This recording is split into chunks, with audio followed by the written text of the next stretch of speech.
Okay, Joshua, you ended up bubbling YCS London 2019 with at least with an odd choice, Magical Musketeers. Yeah. Why did you pick the deck? So I played Sky Striker for like, I don't know, since February for literally every event. And I just didn't think it was that good anymore with just one Widow Anchor. So I thought it was time to go back to my roots and just play something weird. Right. And this was really good, I thought, because like there's so many cards in the form like Dweller, Nibiru, Lancea, even Artifact Engine, whatever, and it doesn't really do anything against this deck. Mm-hmm. So I thought it was a good rogue deck to play, and I think it was in the end because I ended up going 9-2. I was just unlucky with the tiebreaks to not make it. So. Okay, yep. Let's do this. Okay, so play 3 Caspar. He's the best one. He searches any Magical Musketeer card when you activate a card in the same column. 3 Starfire, second best one because this one summons Magical Musketeer from the deck in defense position. And then 1 Kid Brave. It's not as good as these ones, like these are the best starters. This one's fine because it makes you can discard a card and then draw 2 cards. So it's still +1. And then 2 Dock. This one gets 1 from the grave, so it's not really a starter card per se. But it's nice when you're like in a longer grind game. Or if you can make like a feud with this, and this, that's really good. Right. And then I play 1 Calamity because it's level 4, and this one just like Starfire, and this one summons Magical Musketeer from the graveyard. Effectively. That's all the the engine monsters basically. So you need one of these to start playing the game. And then to round out the monsters, I played Triple Phantasme. I just think it's a really good card, and sometimes the deck struggles with consistency and this just fixes your hand. And there's nice synergy with another card in the deck, which I'll talk about later. Right. That's the monsters. For spell cards, 3 times the Musketeer quick play. It's kind of like Anchor, Forbidden Chalice, except it's better because it reduces the attack and defense to 0. Which is really important because other guys are super small. Yeah. So, and then for more anti-meta cards, I played Super Polymerization. Because this card is just insane. This shouldn't be at 3. It's ridiculous. You can't respond. Okay, very nice. I blind second, by the way, so that's why I play cards like this. It's also good going first, though, as an instruction. Right. But it was really good this weekend. And then I played Triple Desires and Upstarts. You need cards to activate to trigger the Musketeer effects, and these are just really good because it's obvious.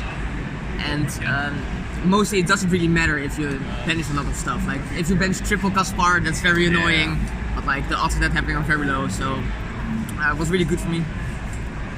And then Triple Cyclone because you basically auto lose a Solemn Judgment. If they Judgment your summon, it's game over. So it's nice to have back row destruction. Also, this is one of the 2 outs I play for the Crescendo. Because if I go Caspar, activate Upstart, trigger the effect, they go Crescendo and I can't out it, then it's really hard to play as well.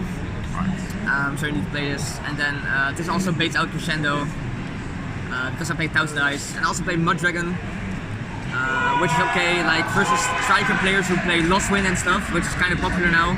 You can go activate this in the zone she super points to, then you go and make Mud Dragon light and they can't target all your Magical Musketeer cards. Right. So that's very nice, and then less star plays double or nothing. This deck can't really kill your opponent unless you red reboot them. You summon 5 guys from the link. So that's why I also play the Calamity, the one that summons from the graveyard. So you can summon it from Starfire or from Max or whatever, you just go Utopia, GG. And it's also just really good with this because there were 3 games I think where I drew this and shuffled it back and then I killed them on the next turn with the Utopia. So that's the spells. And then for trap cards, I wouldn't really say this is a trap deck, but I still play a bunch of trap cards. This destroys face of cards, so it's really good. Then this helps me play through Crescendo or Strike, for example. That's why I decided to play 3 of this. It negates the activation of smart trap cards. And then this super insane card is Dancing Needle, which is DD Crow for 3 cards. This card's just insane. It destroys Striker. It absolutely blows out Orcust. It's basically Soul Release. And you can banish the Thunder Dragon Fusion with it, which is pretty good when you're playing against Thunder Dragon. And then the last card I played was Kruger's Crown. Right. This one, it's like the new one. It allows you to summon a Magical Musketeer from the hand in the main phase. It doesn't come up that much, but it helps you like with some weird hands where you have a lot of muskets. You can go like max, and then when they have monsters, you can search this and summon a musket from a hand and like keep playing like that. Right. So that's why I decided to play one. Okay. That's the main deck, 40 cards. Because the deck isn't like it's not super inconsistent, but you need to see Caspar or Starfire to play. Extra deck. This card is insane. For people who don't know what it does, it's on summon. It summons Magical Musketeers for every back row opponent controls, or it adds Magical Musketeer spells and traps for every monster they control. So basically, if you resolve this card, the game is over. That's just how it is. Then I played one of this, because all the guys are light and they're really small. So it's nice to just be able to make this, and then your guys are a little bit bigger, and like if they kill it, you can recur Magical Muskets. So nice. Link Revo for when I go Institution 1000 Eyes, get a guy, Link Revo, so I can still like max. Right. It's also pretty good when you go first, to be honest, because when you just go Institution trigger Caspar, make this, they can't just normal summon and attack over the Caspar. So it makes it hard for them to out the field. Yeah. Then I played Nightmare Phoenix. It's just, I never summoned it actually, but like it may come up where you need a proper back row, and it's really good because you can go like effect, summon 2 guys, and can make Phoenix under it, pop a card, draw a card because it points down. So that's nice. Then I played this. This is really random. I just needed like something to link into when I had the Super Poly target on field, and this card is just really good. It's also just it does a lot of damage, and what I said, like I play Super Poly, and then when you summon the Storm Venom or the Dragon Stapelia, it's just really good to link into this. But maybe this should have been like Beat Cop or Lambda or something, just a generic link to. It didn't come up for me this weekend that I need to make one of these, but in testing it came up a few times, so Right. something to consider. Then I played game, Of course. 1000 Eyes, Mud Dragon. I played this as well. This is actually insane because against the standard Solomon Great Field, Caspar and Super Poly it's OTK because you go like summon Caspar, then you can priority activate Super Polymerization. You summon this, you use Caspar chaining 1, this chaining 2 for the attack gain. Then you get the cross domination, like the one that makes their attack 0 with Caspar, and you make the what's it called, the horse, the Mirror Stallion. You make it 0 and then you just attack the game. Yeah. That's sweet. I didn't play any Standard today, but like it's nice if it happens. And then Right. game again. Then for the Psychic? I played one of this. It's good against Orcus when they make you go first. It's obviously very good against Sky Striker.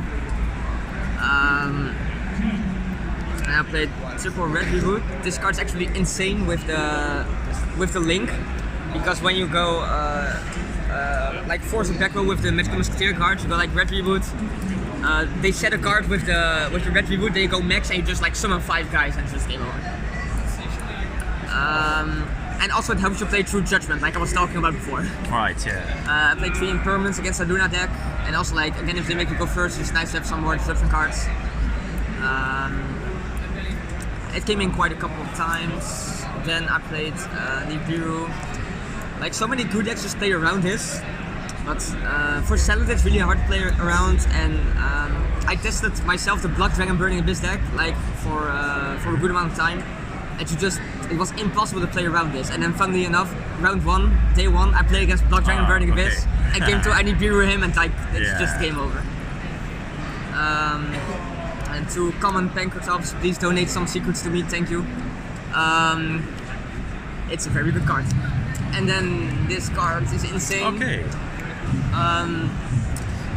It's just so good against Orcus, against Salmon Grade, against Sky Striker, and it doesn't, like it hardly conflicts with the Magical Musketeer engine at all. Like it's really, really good.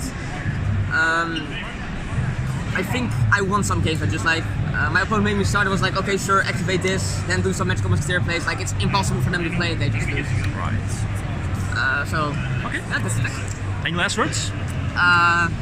Yeah, very disappointed I didn't make top cuts, even though I had a top record. It's like the second YCS in a row in Europe now where this happens, so it's not for me, but like I know it happened for like other people at Ghent. I just think it's a bit unfortunate. So I don't know, maybe they'll do something about that. Right. I don't know. Yeah, who knows? One can hope. Shoutouts to Complexity Card Gaming, Best Team. Shout out to Lorenzo Santoni especially because he made top cut. He's playing top cut right now, so hope he takes it home. Shout out to like all my friends who went X2 and didn't make it. My guy who is sitting next to me, Jawad, Max van Nijverseel, Andreas Koller. Sorry if I'm forgetting Paul Cooper, he's not like a friend of mine, but I know he went like 9-0 and then he didn't make top cuts. Yeah, that's it. Okay. Thanks for the list. Congrats. Thanks.